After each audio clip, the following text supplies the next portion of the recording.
Kemudian ada orang berkata, saya pernah baca juga, dia bilang, jangan hanya salaf dong yang dijadikan tolak ukur. Salaf itu siapa sih Pak?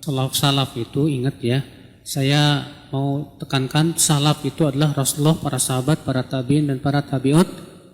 Inilah salaf. Yang antum pikirkan ketika mendengar kata salaf, bukan Ustadz Fulan, bukan.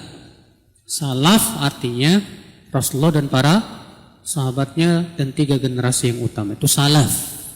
Karena masalahnya kata salaf atau salafi ini di zaman sekarang ini berusaha terus dirusak, Pak.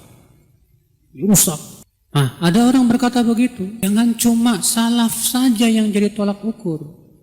Kita juga harus jadikan ulama khalaf, orang-orang belakangan jadi tolak ukur.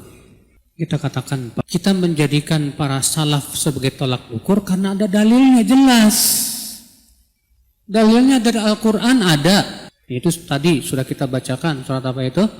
At-Taubah ayat 100. Juga Allah berfirman dalam surat Al-Baqarah, fa in amanu bimisli ma amantum bih faqad ihtadaw. Jika mereka beriman dengan seperti yang apakah yang kalian imani, kalian di waktu itu siapa? Para sahabat. Maka mereka sudah mendapat, maka sungguh mereka dapat hidayah. Ada jelas ada dalilnya. Kenapa kita jadikan salaf itu tolak ukur dalam masalah akidah dan beragama? Karena ada dalilnya, ada perintahnya dari Rasulullah SAW. Ketika Rasulullah SAW mengabarkan akan terjadi perpecahan dalam hadis riwayat Abu Daud, Tirmidzi, Nasa'i, dan Tirmidzi berkata hadis ini hasan sahih dari hadis Al-Irbad bin Sariyah. Kata Rasulullah, fa innahu man ya'ish minkum fasayara ikhtilafan katsira. Sesungguhnya orang yang hidup di antara kalian nanti akan melihat perpecahan yang banyak. Apa kata Rasulullah? Fa alaikum bisunnati wa sunnatil khulafa'ir rasyidin al-mahdiyyin. Maka wajib atas kalian saat itu berpegang kepada sunnahku dan sunnah khulafa'ur rasyidin. Tuh lihat, Rasulullah yang nyuruh. Saat terjadi perpecahan dan kita melihat perpecahan umat, yang Rasulullah perintahkan adalah pegang sunnahku dan sunnah khulafa'ur rasyidin. Ada perintahnya dari Rasul masalahnya. Sementara orang-orang belakangan, kita tidak pernah mendengar adanya dalil untuk dijadikan patokan. Yang ada adalah disuruh orang-orang yang terdahulu. Tapi kita yang belakangan harus mengikuti generasi yang terdahulu dalam tata cara agama, dalam berakidah, dalam beribadah, dalam semua sisi-sisi agama. Semua ulama belakangan wajib mengikuti ulama yang terdahulu. Karena yang terdahulu sudah jelas dapat pujian dari Allah dan Rasulnya.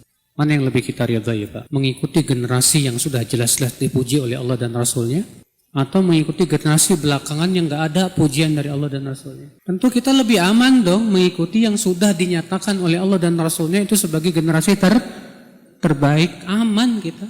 Bahkan Rasulullah yang mengatakan begitu. Dalam hadis yang sahih Rasulullah bersabda apa?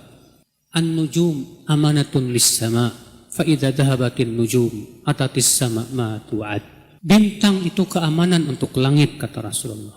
Apabila bintang telah pergi, akan datang kepada langit yang dijanjikan, itu kiamat. Ana amanatun li ashabi, fa idza dhahabtu ana ata ashabi ma yu'adun. Aku, kata Rasulullah, keamanan untuk para sahabatku. Kalau aku telah pergi, akan datang kepada para sahabatku yang telah dijanjikan kepada mereka. Apa itu? Para sahabat saling berperang, seperti di zaman Ali. Dan apa kata Rasulullah? Wa ashabi amanatun li ummati. Dan para sahabatku adalah keamanan untuk umatku. Fa idza dhahaba ashabi ata ummati ma tu'ad.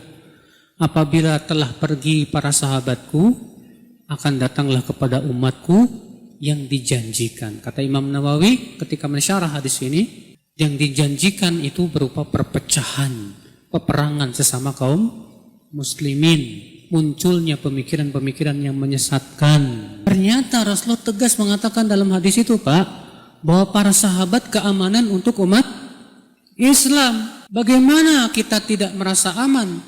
Sementara Rasulullah sudah menyatakan bahwa mereka keamanan. Maka orang yang merasa tidak aman dengan para sahabat, sungguh ia mendustakan Rasulullah sallallahu alaihi wasallam. Nah, akidah yang dari para sahabat ini yang harus kita pelajari. Bagaimana akidah mereka?